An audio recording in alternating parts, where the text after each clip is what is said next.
This is the FlipNerd.com Expert Real Estate Investing Show, the show for real estate investors, whether you're a veteran or brand new. I'm your host, Mike Hambright, and each week I bring you a new expert guest that will share their knowledge and lessons with you.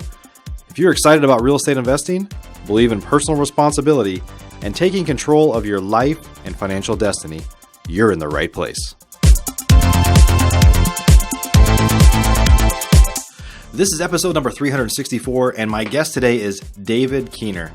Now, after more than 360 episodes, we've talked about most topics in real estate investing, but today is a new one. We discuss flipping islands in the Caribbean.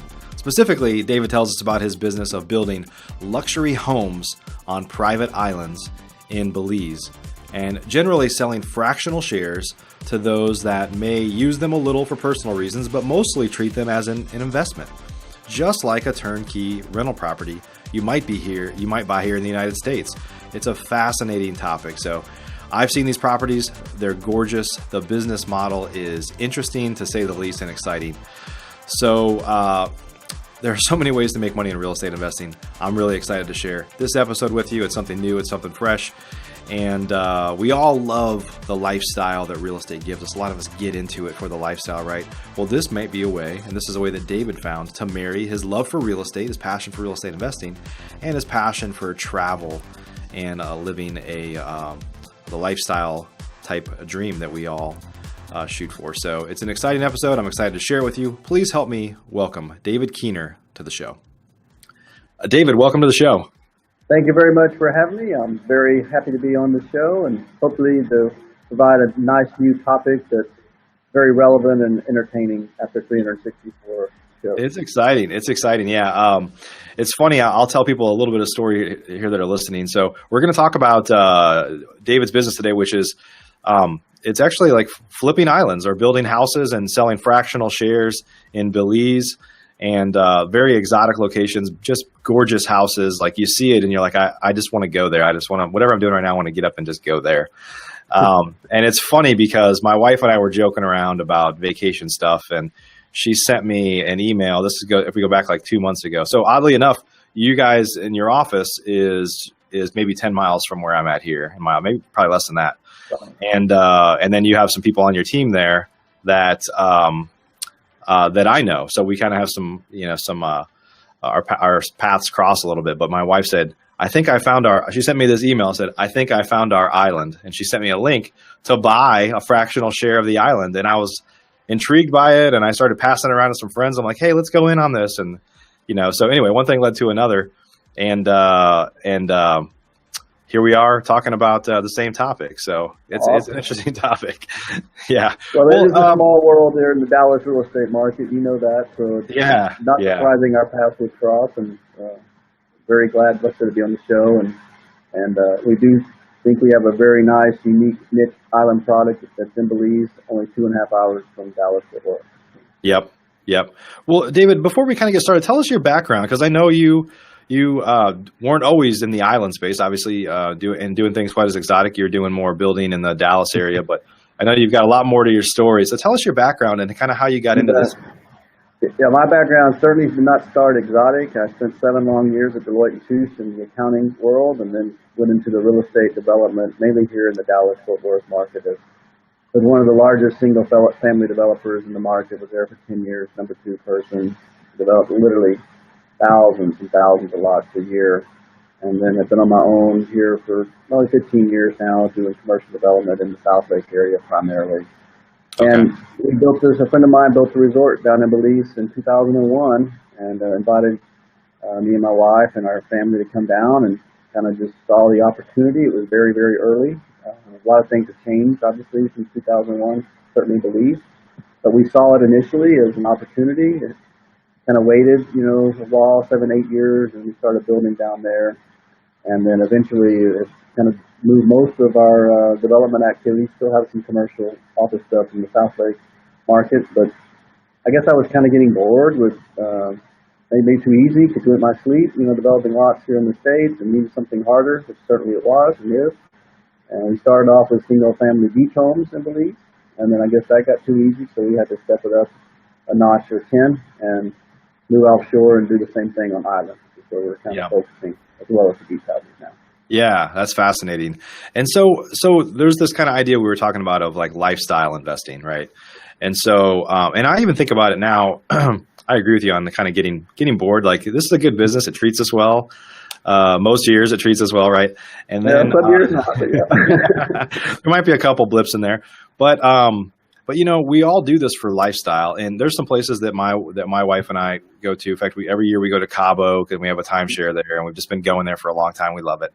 But every year we go there, we think like we should buy a place here, you know, and because we have a timeshare anyway, but we should buy a place and, you know, we'll stay down there a couple months out of the year and rent it out the rest of the time. And I think that's kind of the product that you've ultimately created, right? But talk about that kind of marriage of real estate investing as your business and passion for travel, which I have a lot of friends that are in the real estate space that love to travel, right? But just talk about how those kind of, obviously they sync up, but give your perspective on it. Absolutely. I mean, yes, I have a true love for real estate. It's been that way since I was in high school. I bought my first house when I was in high school with my dad. And so I think that combination of having a really unique and sexy destination that you can then take your real estate experience and overlay and do things better than what people were doing before is what we saw the opportunity. And since then, we've invested both in local personnel and training and infrastructure. We have a warehouse here in Texas, obviously, that we stage a lot of material to be shipping down both for construction and for operations. And we found that, you know, we could make this work and still have a great destination. We went to Belize. Initially, I loved the fishing and diving. And so I had, you know, now we have the boats and all the infrastructure down there to enjoy that. So when we come down there, we work and still have a little bit of time for playing as well. Yeah. You know, the key for a lifestyle investment is that an investment dream doesn't become an investment nightmare. And I think that's really what our model was set up for.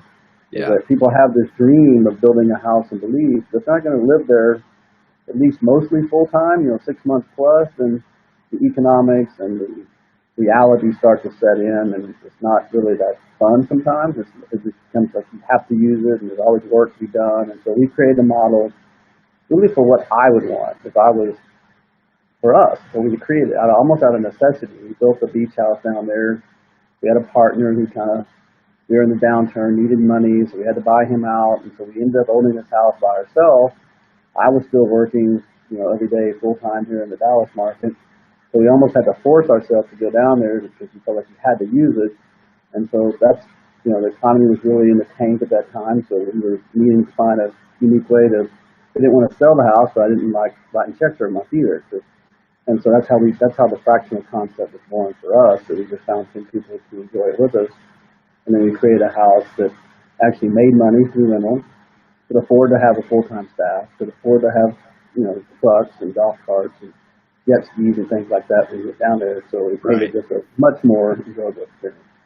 Yeah. And so we've taken that and we just replicated it and truly tried to do the same thing for the rest of the owners that have come on over the last, you know, 7 years. Yeah, that's awesome. And it's funny that you say that because you know, it's real easy for something that it's not. The nice thing about a vacation home, in my experience, I don't own a vacation home, but just about going on vacation is being able to just walk away when you're done and not have to do work, right?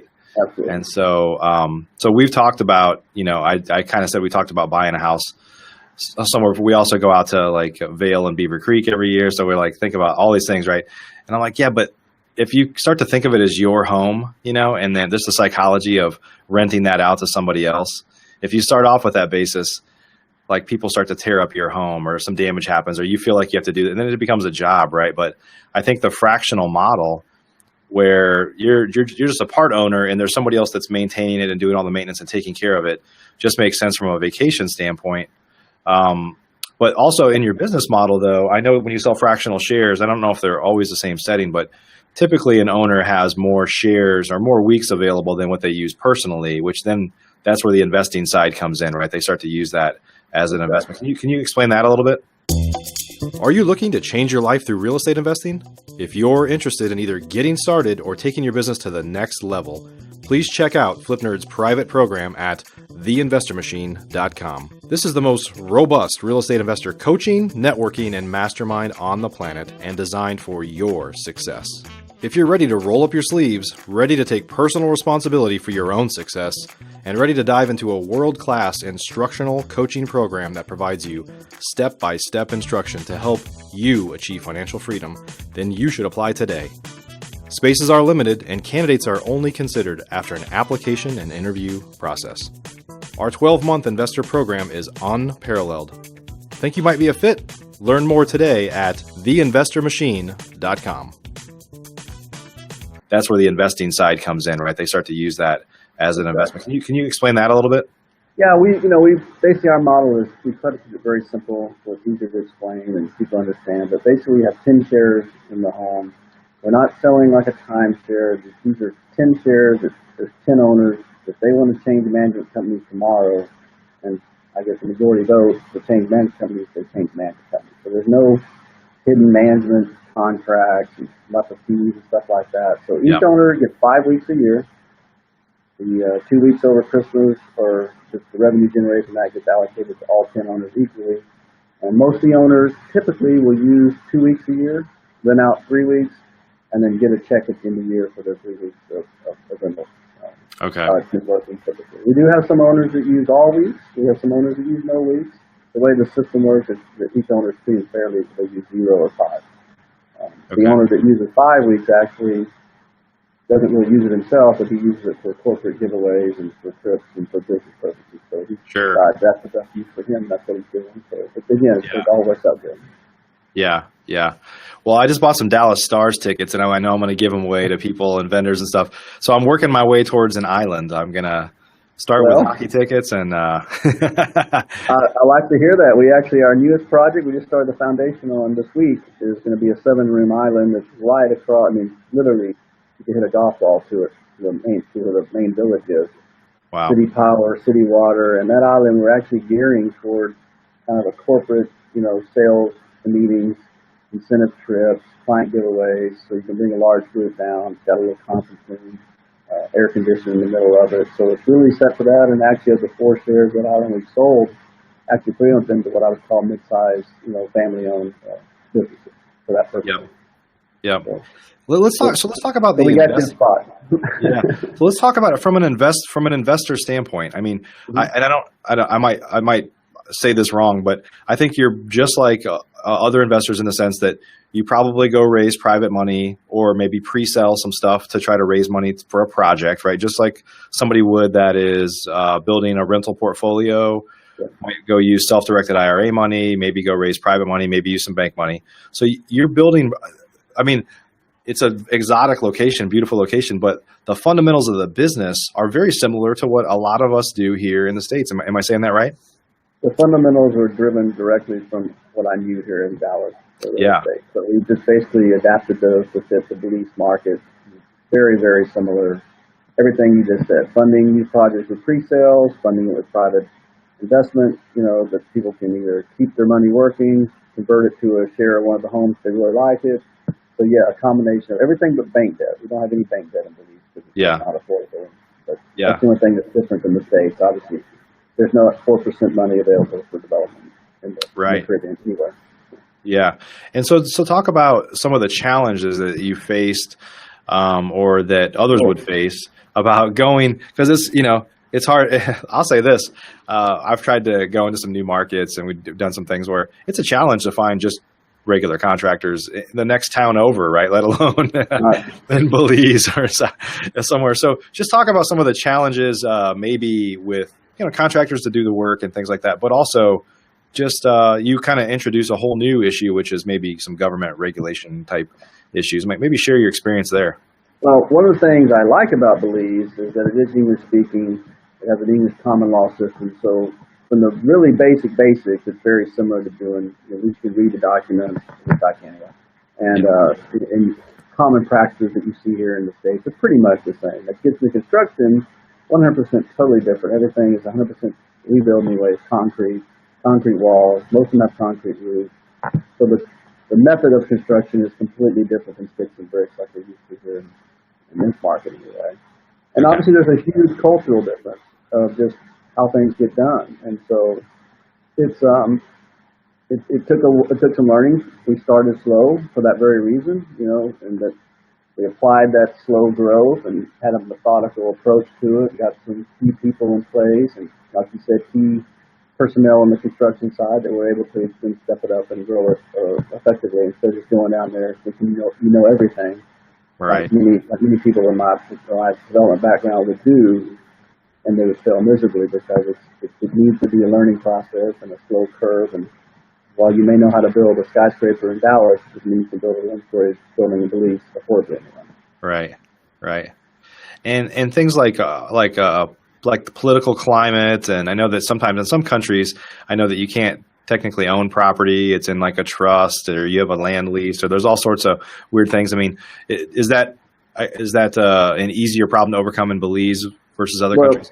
Like I said, Belize really follows the British common law system. As being a former British colony, they were a British colony until 1981, so they just adopted the same system. So you don't have any of the 99-year kind of leases like you have on the coast in Mexico. And right. You get a proper title. You can actually get title insurance like you can here in the States if you so choose. Okay. You get a title opinion, you get attorney's fees. So a normal process that you would see again here in this market pretty much transfers over to when it comes to legal issues, title, and things like that. Right, right. The biggest challenge is just a mythology and availability of materials.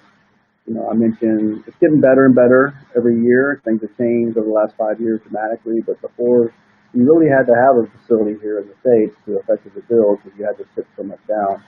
And the quality was not there and the price was high if you bought it locally.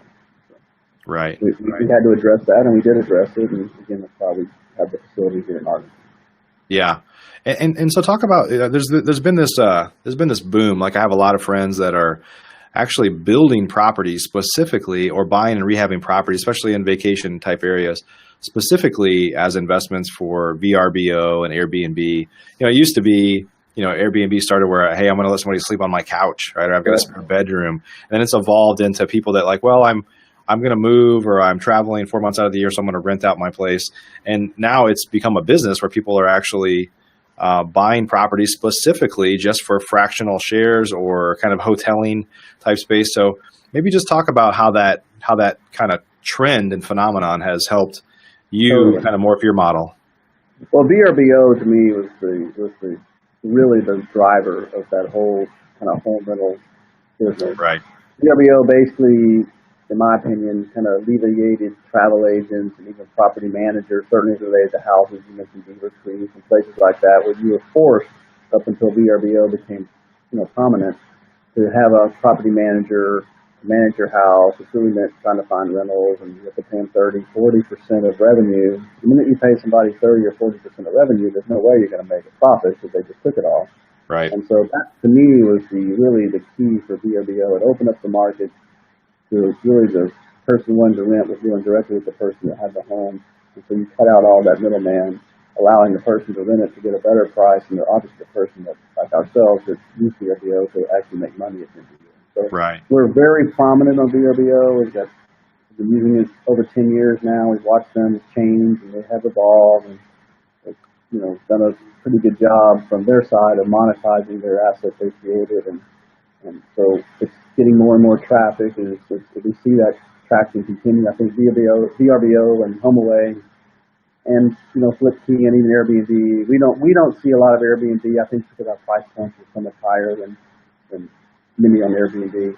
But we see it becoming more and more mainstream, where people that used to only stay at a Marriott or Ritz-Carlton or a true hotel are starting to see the benefits of renting a home, and especially with our homes, we're really a resort in the package of a home with a chef and a full-time maid and staff on site and everything. So is it a resort? Is it a home? Well, we're marketing as a home, and I like that because the bar is a lot lower. People think they're renting a home, they get there, and their expectations are well exceeded versus thinking it's a resort and always trying to, get over a higher bar. Right.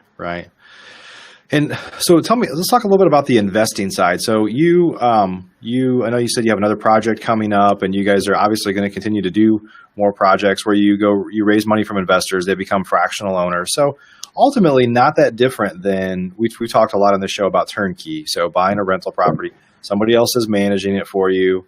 They're handling the maintenance and dealing with tenants. and stuff like that. Well, in your model, like somebody could buy a fraction of your property and rent it out much the same way. So talk about the kind of pros and cons of, let's just say somebody coming to buy a fractional share of your property versus going to buy a 10-house portfolio in Cleveland or something. I mean, just talk about the pros and cons that investor might see. Well, to me, the pro is you get an asset you can actually come and use. And so if the market is really bad that year, well, you can still go use 2-3 weeks and get something for your return versus just sitting empty. I think that our returns, exceed probably or certainly equal what I would expect to make on just a straight, house rental, 3-bedroom, 2-bath sort of house and pick a market. We see that historically. Our current owners are very happy with the quality of the product when they come down from a vacation standpoint, and also the amount of check they get at the end of the year from the weeks they do rent. Obviously, if they use all 5, they're not getting a check, but they're spending very little to go use 5 weeks. Okay. Most of our owners, like I said, use 2 weeks and you get a check at the end of the year. Right. That model, to me, it makes perfect sense for anybody that, unless they're going to live there more than 4 months, 6 months a year. And then it's a different model that then you really just have a house that you're using most of the time. And maybe you try to rent out when you're not there. So, right. And so. Sense. And talk about the kind of so the checks they get from renting are obviously the cash flow side. When we talk about rentals, we talk about cash flows, tax advantages, which I guess the tax advantages are very similar. And we talk about appreciation, right? And ultimately liquidity is an important thing. So let's talk about kind of appreciation, like what happens and liquidity if somebody wants to realize that, like they want to sell their share. How liquid are these things typically? We have had probably 3 or 4 resales over the years now. We actually have a waiting list now on 3 of the beach houses of people wanting to buy shares. They're just not available. So I think there's a good liquid market. Again, I think we're offering a good value. I think the price that we're selling our 10% shares at, if you put that price times 10, it really is close, or maybe in some cases even really almost less, and you could sell the whole house full.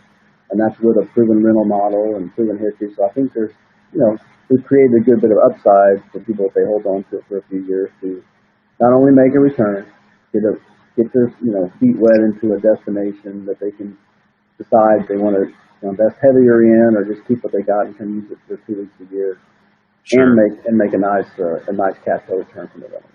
Okay, and that to me is key. I mean, this fractional lets you be an owner. You kind of dip your toes in the pool without just jumping from the high dive and then having to go through it out later. So. Yeah, and do the owners know one another? I mean, I guess they could, but do you make any effort for them to know one another?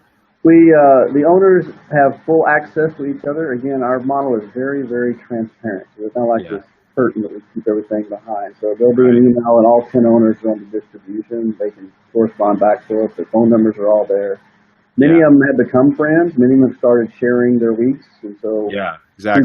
One couple and this couple will just say, "Hey, you use your week this time, and we'll use my week next time," and they'll start sharing. Because the houses are large. And on the new islands, the bigger islands, we're actually taking 2 weeks out of the year going forward and going to have just owner weeks. And so the first 7, like on the new project, to sign up will each get a room on the island. They can all come down and do exactly what you were just saying. Get to know each other, go diving, go fishing, hang out. So, yeah, that's awesome. That's awesome. And for those that are just straight investors, you said that you think the returns typically tend to exceed those buying single family type houses in the States here, I guess. What we've seen, we have some owners that have multiple shares. We have one owner that has 3, one that has 4 actually. Right. So obviously they're not they bought one share for use sort of, and the rest are investment. And those investment returns we see are typically in the 8 to 10% range. Okay. Awesome. And are people able to buy? I guess they could. I know they're. Well, I don't want to. I don't think David's an attorney, so I'm not an attorney. Clearly, so anything I say here, don't take it with a grain of salt, everybody. But so, can you buy these shares in in a self-directed IRA account? Well, we made some changes to our model here last year. We spent a lot of money, a lot of time trying to make it very even simpler and cleaner, and avoid some of the foreign reporting requirements that the IRS and Treasury Department. So all of our new projects are actually in Texas LLC. So you're actually buying 10% of a Texas LLC under a Reg D filing. that owns the asset 100%. So I see. from that standpoint, yes, you are able to use 401ks because you're buying a prop. There's some use requirements you got to get around as an attorney. Right. But again, it's very clean. You get a K1 at the end of the year, just like you would from an oil and gas investment or anything else. So we tried to really simplify it and not have all the foreign bank and investment requirements. And so it's getting a lot cleaner, a lot simpler, and a lot easier for people to understand.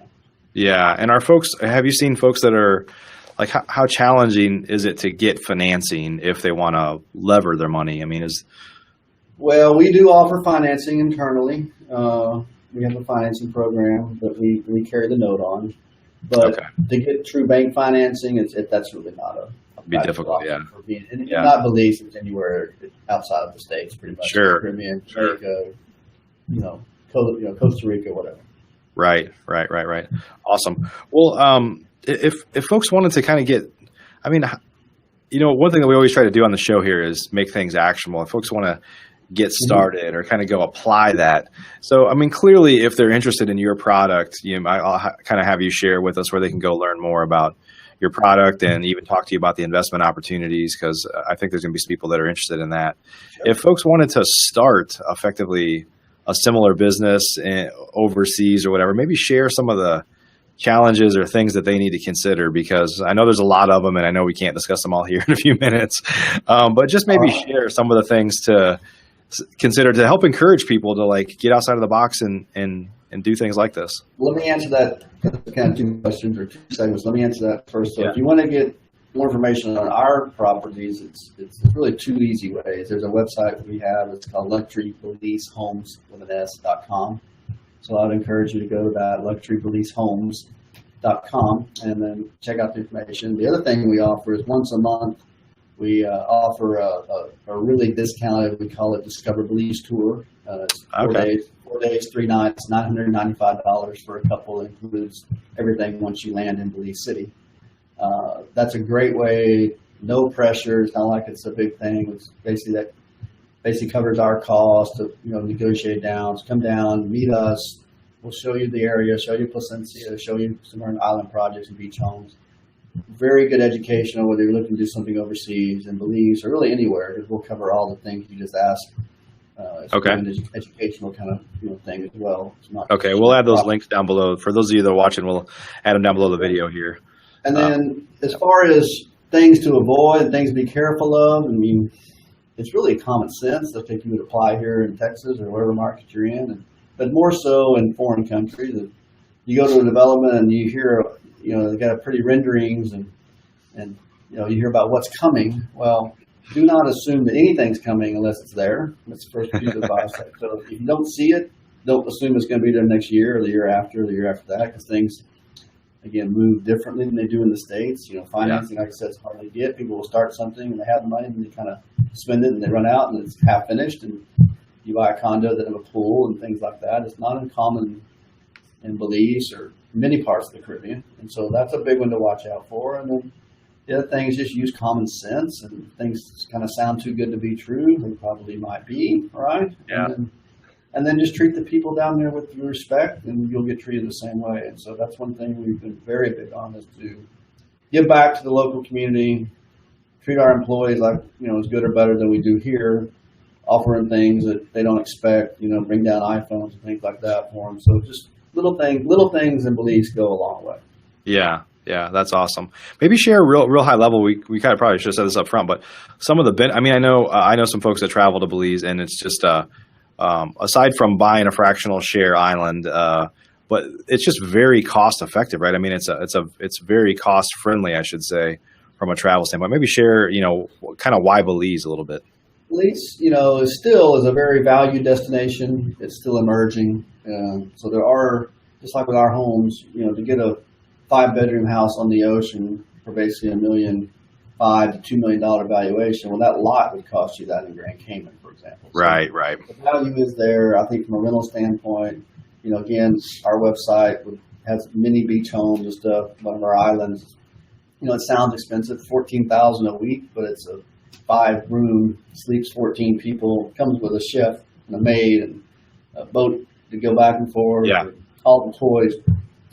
you add that up, it's a very good value. They're not, the food's there at the island, your drinks that they go buy for you at the grocery store and bring them back. So it's becoming a very good value. And that's what we're seeing, a full service. The labor in Belize is very inexpensive, so we really try to incorporate that in, have first-class service. My wife calls it the magic basket. When you put your clothes in on vacation, you come back and they're all folded and clean. It's amazing how many people love that when they come back with a suitcase full of clean clothes versus all of dirty clothes they got to wash for a week when they get back. So just little stuff like that. We've really tried to keep raising the bar with chefs and great service and a fully, fully properly maintained pools and houses and everything.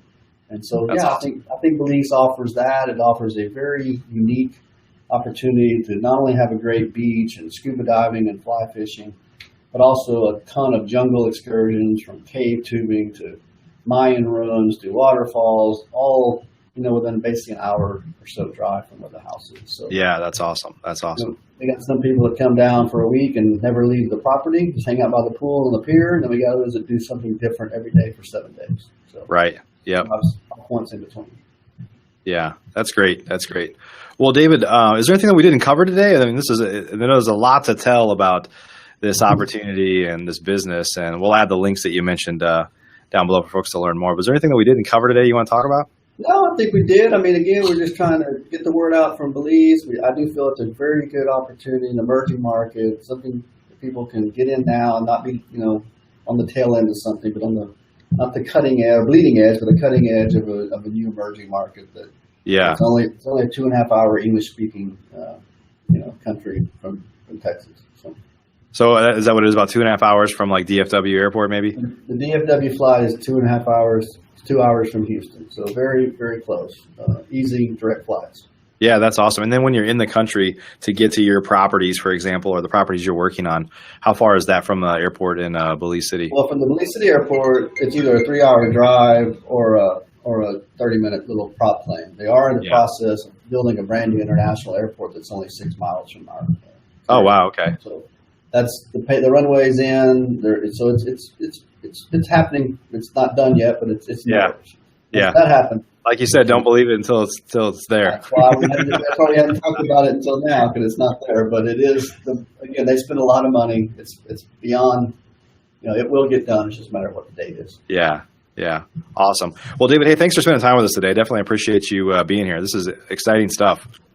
Well, I appreciate it very much, and hopefully we've found a new, fresh topic to at least talk about and get people. Yeah, absolutely. Hopefully we get some folks that are interested, that heard this, that are going to come your way and try to learn a little bit more. So everybody, again, we'll put the links down below the video here if you're interested in learning more about David's company from an investment standpoint or even a travel. Like I said, I originally was interested from a travel standpoint, and now I'm fascinated by the investment opportunities because we're always looking for new ways to invest. And it just sounds like a lot cooler opportunity than going to buy a bunch of properties in the Midwest somewhere. So we need to get you down there soon. So come on down and see. And the cool thing is like my rental properties that are in the U.S., I don't really want to go check on them. I don't want to see them. I just I don't want to deal with them. Like down there, I'm like, I think we need to go check on our rental down there. Exactly. Yeah, awesome. Well, David, hey, thanks for being with us. Hope you have a great day. Everybody that's listening, this is show number 364 with David Keener. Appreciate you being here with us, and we'll see you soon on another episode. Thanks for joining us for this episode of the FlipNerd.com Investing Show. If you're not yet an elite member of FlipNerd, you're missing out. We have tons of great training, including a new detailed master class published each month and live training webinars with experts twice a month. Plus, you'll get access to all of our archives, where we already have a growing library of master classes and other training videos. Elite members also get membership in our incredible online mastermind group, where many of the top real estate investors from across the country, including many of the hundreds of guests I've had on the show in the past, are already members. Whether you're brand new, looking to get started, or a veteran, you simply must join today. I promise you won't be disappointed. To learn more or join today, please visit flipnerd.com/lab. That's flipnerd.com/lab. See you on the next show.